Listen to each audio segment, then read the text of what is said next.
agaasimaha guud ee wasaaradda biyaha Soomaaliland Cabdirasaaq Jaamac Nuuro weheliyo gudoomiyaha gobolka Togdheer Maxamed Muuse Diriya ayaa xadhiga ka jaray dhismayaal fasallo lagu kordhiyay madrasada boardingka ee deegaanka Qoryaale taasi oo maskaxda ka dambaysa hirgelinta saddexdan fasal ay lahaayeen dhalinyaro deegaanka oo iskood isku abaabushay oo gacan taageero ka helay ganacsato iyo qurbajo deegaanka gudoomiyaha gobolka Togdheer Maxamed Muuse Diriya ayaa u mahad celiyay dhalinyaradan isxilqaantay dadaalkoodana ku tilmaamay mid midho dhalay waxaana uu ku booriyay madrasadan boardingka ah la taageero agaasimaha madaarka Burco Cabdirasaaq Xaaji Siciid Xaaji Axmed Yaasiin Guuleed Xaaji Axmed iyo maamulaha madrasadan Jaamac Cali Cabdi ayaa hadaladoodii waxa kamid ahaa dhamaystirka saddex galaas iyo geed aan ku kordhinay lagu kordhiyay markaska diiniga ah ee Qoryaale saddexda galaas waxay socdeen muddo dhowr bilood ay hadda socdeen waxaana fulinteeda lahaa oo ka qayb qaatay ganacsato Yaasiin halkan ka hadlayay uu ka mid ahaa dhalinyarada deegaanka iyo hadii ku rooyay haweenka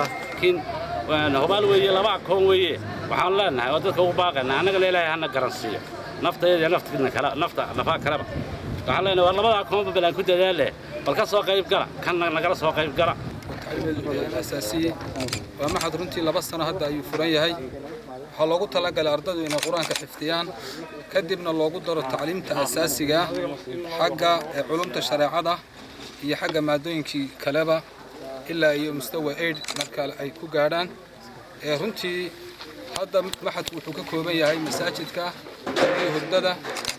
guriga cuntada iyo saddexdan fasal oo hadda dhamaaday xildhibaan Muarig Yuusuf Cilmi ayaa isaguna dhankiisa gudoonsiiyay madrasadan Furshaan Hurdo oo loogu talagalay in ay ku seexdaan carruurta ku jirta madrasadan boardingka iyo buugaag ugu talagalay dugsiga sare ee Qoryaale dhinaca kale agaasimaha guud ee wasaaradda biyaha Soomaaliland Cabdirasaaq Jaamac Nuur ayaa dhagax dhigay dhisme ceel biyood oo laga qodayo deegaanka Qoryaale kaasi oo faa'iido iyo waxtar weyn ugu fadhiya bulshada deegaankan wasaaradda waxaan ku aansanay in ceelkan afka laga xiro oo la benido mid cusubna la qodo nasiib wanaag maanta survey uma baahna waynu ognahay water table ama water level ku joogo waynu ognahay sifooyinka